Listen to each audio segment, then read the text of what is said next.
You probably saw here on the channel recently, Bruce Thom and myself pushed .308 Winchester to 300 Win Mag velocities. In this video, we're going to continue that experiment with 6mm. Hey guys, Gavin Gear here from UltimateReloader.com. I'm joined by Bruce Thom from Bat Machine. Thank you, Bruce, for joining me yet again. Yep, good to be here. The last project we did along these lines was awesome. Alpha Munitions, .308 Winchester, Yep. small rifle primer brass. And the idea was push this as far as we could in terms of velocity. Mm-hmm. And we didn't end up wearing any components, so it was the best part. Yeah, true. The gun stayed together, the brass stayed together, and your previous testing had shown primer pocket compromising at about 80,000 PSI. Yep. And theoretically, we were at over 100,000 PSI based on the quick load projections and the velocities that we were seeing. Yep. Pretty amazing. Yep, was. And we continued that with a couple other stories. One which involved the correctness formula, where you've got the correct rifle chamber, the correct brass dimensions from the factory, and then the correct resizing die chamber dimensions, and how really the three of those things go together for optimal performance, optimal safety, and optimal results when reloading. Avoiding the dreaded clickers and getting the best possible velocity and accuracy, that kind of thing. So we thought, well, what if we tried a smaller cartridge? Yeah, well, and then you decided to buy more toys. Yeah, true. Okay. So we'll get to that in a moment. We have some pretty amazing data acquisition equipment that's new to Ultimate Reloader that we're going to use for pressure measurements. You can see this pressure ring here that we designed and Bruce machined. We're going to take pressure measurements from the case neck area, which is what EPVAT testing does more or less. And I covered that in the 223 versus 556 video. We've also got super high-end, really sensitive microphones for sound level testing. And we've got the recoil rig that's going to be enhanced with this enhanced data acquisition equipment. So, and then more sensors to add over time, but this is going to greatly extend the kind of real data that we get. We guessed what our pressures were last time. This time we're going to be able to actually measure it for real. Yeah. Yeah. Yep. Okay, so why don't we head into the lab and do a little bit of planning? How does that sound? Sounds good. Okay. So in terms of modeling this, we've got 6GT and 6 Creed, right? Yep. We've got kind of all of our starting and max data, and then the SAMI data, both max out at 62,000. So what I'm thinking is I'd like to see this go above 6 Creed when we're done. Of course. Yeah. Quite a bit, probably. Yeah. And so in quick load, we don't have 6GT modeled, and we have 6 Dasher here. But what I'm seeing is we're still off by 8,000 PSI on our minimum load. Should start at 48,200.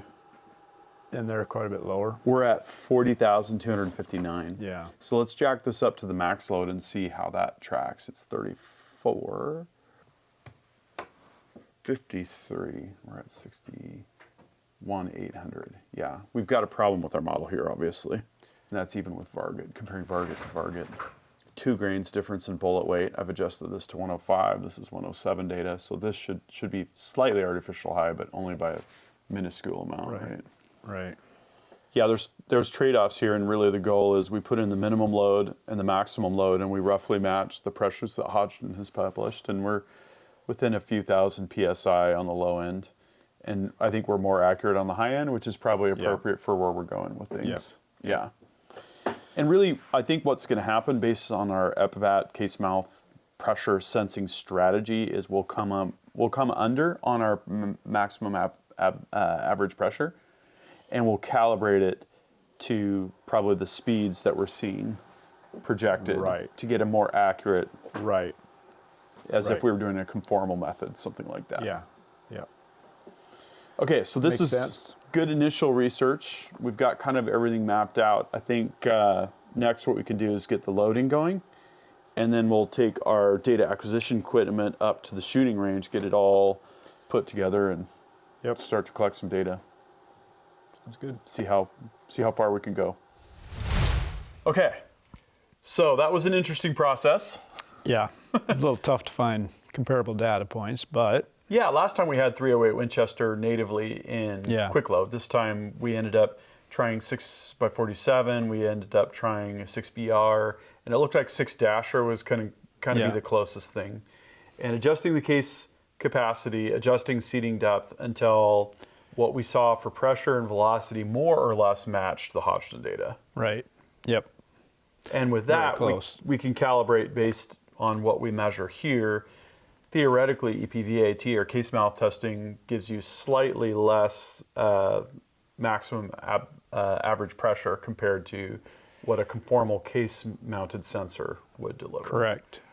So hopefully we can get all of the data to line up. But what we based this off of was 6GT data from Hodgdon for Varget powder. Talked to the guys at Alpha Munitions. They said Varget would be another good powder, just like we used for 308. Right. To keep pushing the velocity limits with this. So we're going to use the Berger 105s. We had data for 107, which is going to be close enough.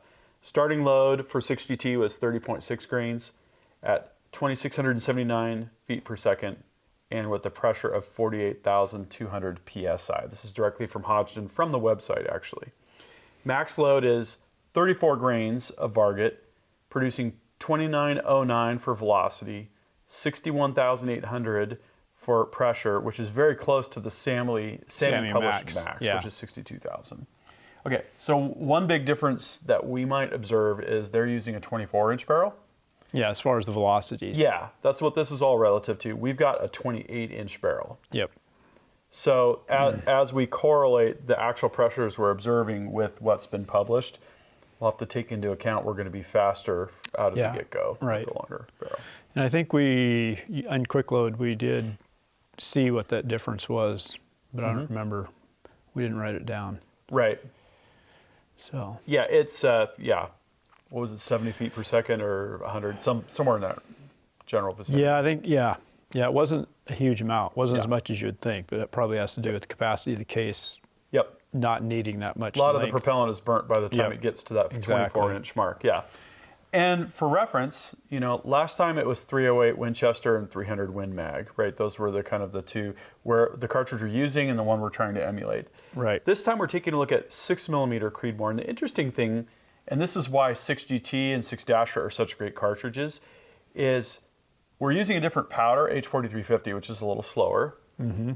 Starting load is 37.5, producing 2801 feet per second at 49,200, a little bit higher pressure on the low side. But max load is 41.3 grains of H4350, going just over 3,009 feet per second at 60,300 PSI, slightly more conservative. Right. Compared to the 61,800. But let's look at those velocities. We've got 2909 and 3009. So it's literally 100 feet per second. Right. Which, yeah, we can beat it. I think so. Easy. Yeah. Because we know that, and don't try this at home, don't try any of this at home, any of it. We know that we're going to be able to go over 62,000. Right.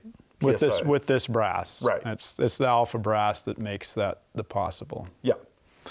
And limiting factor could end up being case capacity. Yep. Last time we were able to stack up the powder pretty nicely. Mm-hmm. Fairly fast powder, produced the velocities that we saw. I guess worst case, we can find something faster. Okay. Put some 322 in there. Yeah, so that's the objectives of the experiment. I'd say we get the reloading set up here all configured and start to load up some rounds. And where do you want to start? I want to start at max. Okay, we're not goofing around, are we? Well, we don't have all day. Okay, so we're going to load up some cartridges. We're going to stair step them up in charge weight. And this time we're going to use the mid-mountain range. We're going to shoot our barrel to action in the Aero Products Rock Vise. It's securely holding onto our pick rail. We've got the pressure ring. And we're going to need to torque down the sensor from PCB. This is the 119C12. This is a charge mode sensor. And it is good to 100,000 PSI with a theoretical 120,000 PSI max. rating. We're going to have to take it easy then. I know. I know. Yep. So Bruce and I are going to start reloading, and after that, we'll start shooting. Yep. Okay.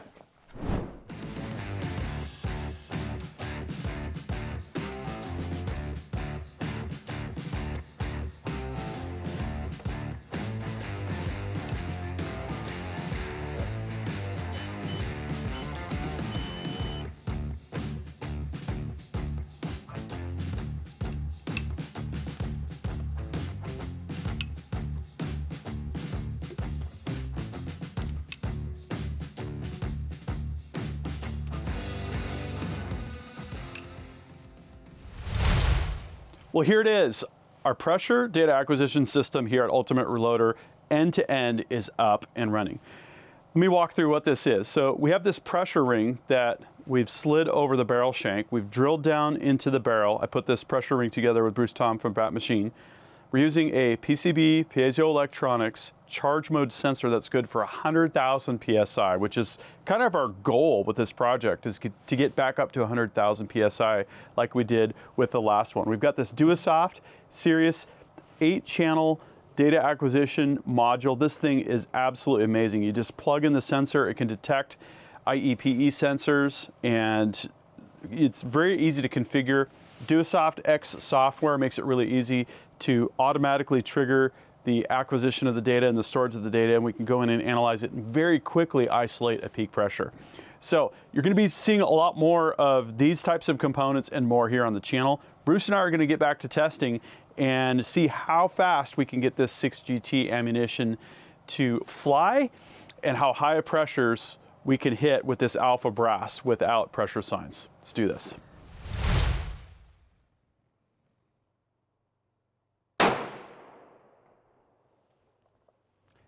$3,009. Okay, so that was exactly the max load. That was the max load for the 6 Creedmoor? Creedmoor. Wow, we're already there. Okay.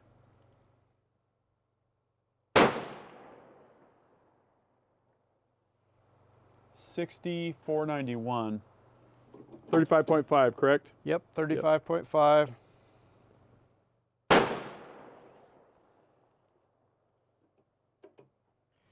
Nice. 3,099. Look at that. Nice. Whoa. You got 68, 457. 36.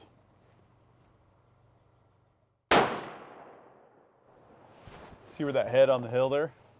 Yeah, it just keeps moving over. Yeah. Nice, clean pressure curve. At 67,041. Let it rip.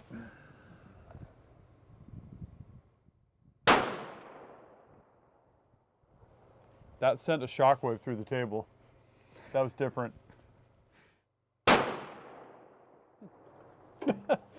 Again, that's like there's some sort of resonance there that wasn't there before, or just more horsepower, I don't know.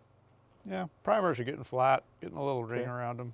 Well, we're already well over the old 6 Creeds, so 68,003.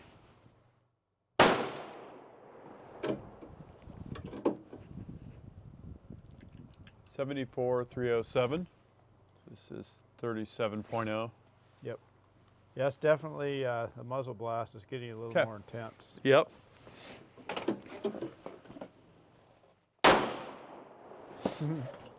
We got a puff out of here this time. Oh, wow. 78,266. It's the first time I saw that. Okay, so we know that this is our stopping point. Okay, so mission accomplished. Yep. We collected the data and our test rig worked. Yep. Took a little bit to get the very first pressure readings facing correctly at our graph and getting all the details sorted out. But I'll have to say, once we got this done, we were able to process the data in probably about 15 seconds. For each shot. Yeah, Yeah. 15 to 30 seconds. And, Yeah. and previously, I would have to run that through a separate program, pull it into Excel, you know, and go through a whole like 5-minute routine, right? And this is now 10 to 30 seconds, which is great. Yeah. And the other thing we learned after we got on the phone with Melissa from PCB was we can't just run an air column up to the pressure sensor. We actually had to pack that with grease. Yep.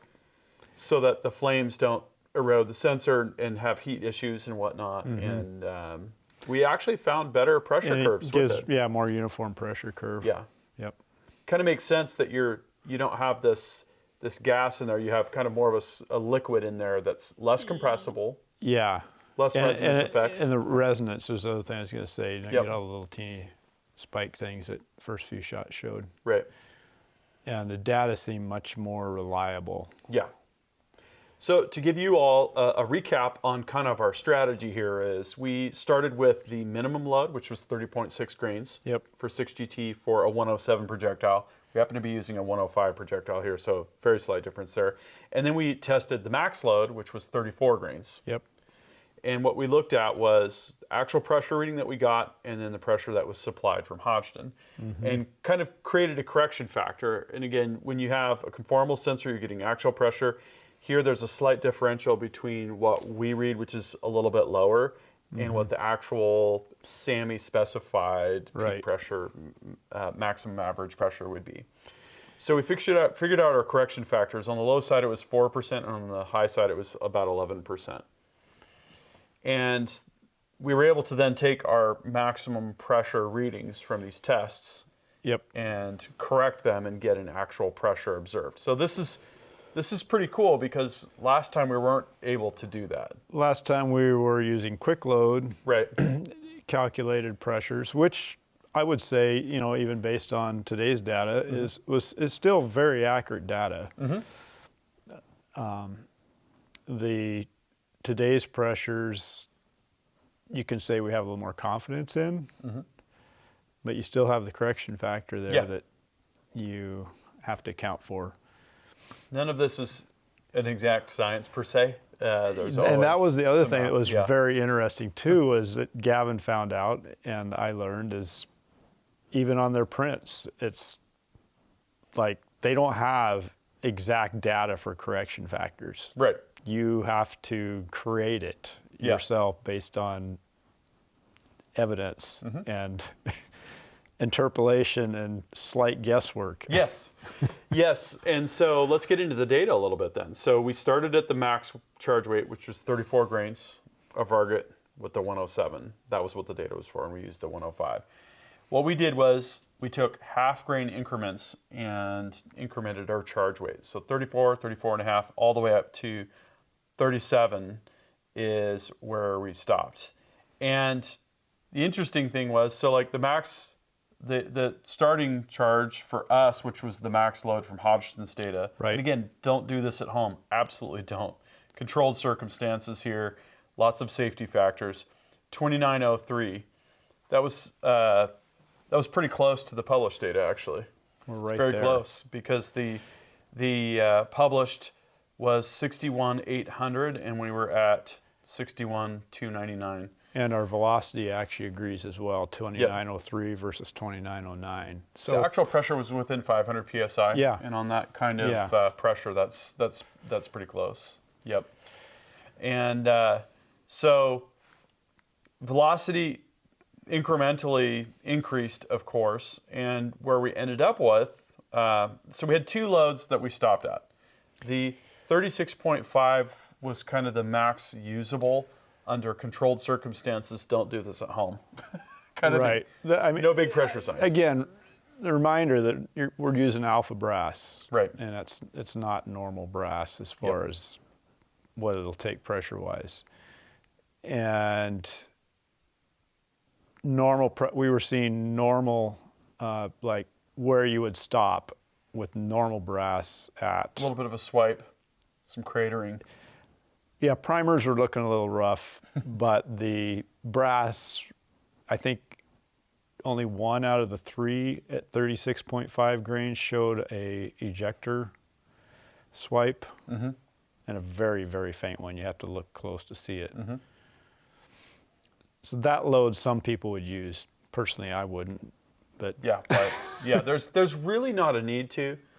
A lot of guys in PRS are actually running a lower pressure node just to reduce recoil that much more and extend barrel life. Well, and, it puts you in a reliable range. You don't want to be in a point where you're getting sticky bolt lift in the middle of a match when the temperature for the weekend happens to be hotter than what you expected. Exactly. Margin of safety, and that was one of the things that we concluded from the 308 to 300 Win Mag story. Yeah. Is with Alpha Brass, you have a bit more, safety Gives you a margin. Yeah. Okay, so what happened when we went to the very last highest load, that was 37 grains, was we saw some smoke. Literally was leaking around the pressure testing ring. Kind of blowing forward a little bit and blowing back against the clamp. And we could smell the burning Cerakote. So it kind of smells like Cerakote in the oven, but a little bit charred, that kind of thing. Yeah. Yeah. So what's impressive with this, though, is that the brass was still holding up. Yeah, the brass was fine. Yeah. I mean, it showed definite ejector marks on all three shots. Right. Even with probably the pressure it was losing as it was leaking through the pressure testing ring. And so we observed an average velocity on those, the ones that we picked where the data agreed, 32.15, right?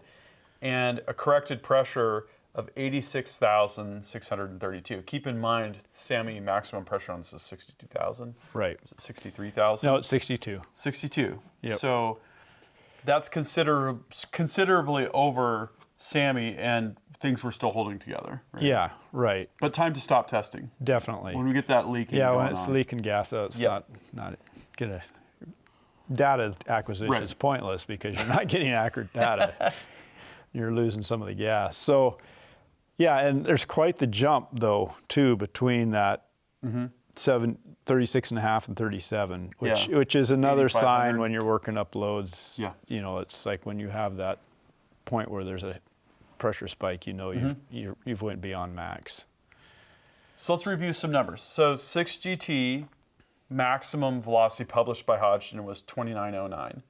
6 Creed max, that was kind of our goal, was to exceed 6 Creed. Easily done. 3009. And you could argue that this is conservative low data, right? But you could argue that in both cases. This is apples to apples, 6GT to 6 Creed on Hodgson's website. We achieved 3215. So basically, we went about 7%, 6.85% over 6 Creed with 6GT. That's pretty impressive. Now, these cartridges are closer to each other than a 308 is to a 300 Win Mag.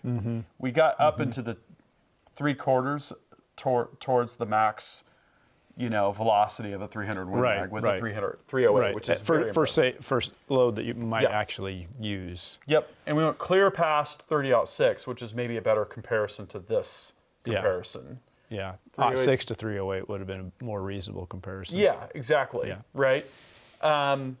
The 6GT case capacity is 43.3 grains of water. 6 Creed is 49.2 grains of water. So this is what's really impressive, is we've got 88.01% of the case capacity, but we went 7% over the max velocity. And again, that just shows what's possible. Yeah. And I agree, there's no need to go up to those last two load levels. No. Right? So if we were going to use this, maybe we stop at 36 or something like that. And even then, there's probably not a real good reason to do that. Exactly. But you have that margin available to you, right? Right. Yeah.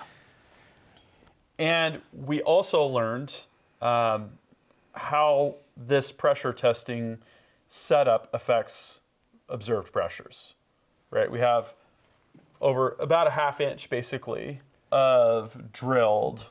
Yeah, I think it was drilled hole. 440 some thousandths. Yep. For the gases to propagate through before they even hit the pressure sensor. Right. And that does affect the dynamics of the pressure curve and the observed peak pressure, and that's where the correction factor essentially came from. Yep. That and comparing the data from Hodgson, different barrels, different, slightly different atmospherics, whatever was going on there. So, yeah, this has been fun. Yeah. I had a good time with this, and I think there's a lot more that I want to do with this pressure testing. There's different types of sensors that we can use, all sorts of stuff. So what are your takeaways, and what would you want to do next, do you think?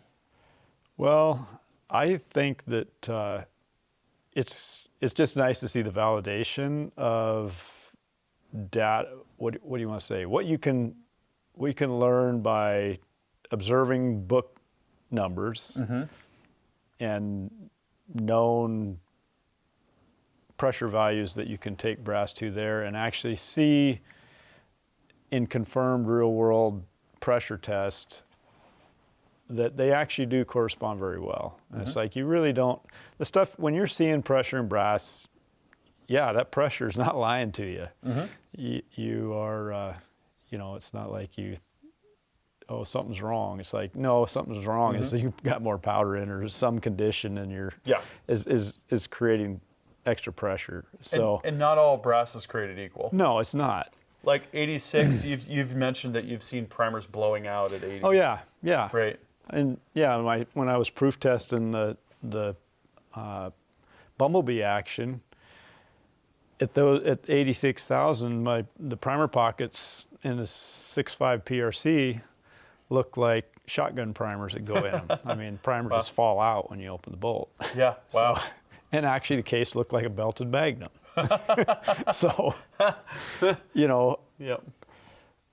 And that's where these cases aren't showing anything like that. Yep. So yeah, there's a definite difference between brass. So. And then the action, right? We're using a BAT TR here, which is a very precisely manufactured, very strong action. Yeah, like as mentioned this morning, the width of the lugs helps with a little more area on the lug contact and just makes them so the action flexes a little less. Yep. This is the TR. We also filmed a video on the BAT Hammerhead, which is all new. So we'll go in depth on that. We've already done a build and we're going to do another one. So this has just been really fun. Yeah. Looking forward to the next experiment. Yeah. Okay, what we want to know from you all is, what do you think of the results that we produced here? Has this been consistent with what you've found with Alpha Brass 46 GT or for another cartridge? And are there specific pressure related or recoil related or sound level related tests that you'd like to see me take on? Because I have the equipment now from PCB and from Duosoft, the sensors and the DAC module here to be able to do all of that. It's really exciting to have these tools. It's definitely helping us take things to the next level. So drop a comment and we'll start a discussion down in that comments section. Thank you for watching. That concludes this video, and that means it's time to wrap it up. I hope you enjoyed this video. Don't forget to like and subscribe. Also, we're on Facebook, YouTube, Rumble, where we've got unrestricted content, and Instagram. Make sure to follow us on all those channels. Ultimate Reloader also has a commercial solutions division serving law enforcement, the military, and the gun industry. We have some unique capabilities, including a comprehensive suite of recoil testing and evaluation capabilities, trigger profiling, and more. If you're interested in custom rifles like what we build here on the channel or gunsmithing services, you're going to want to go to rifles.ultimatereloader.com and get on the wait list. Thanks again for watching.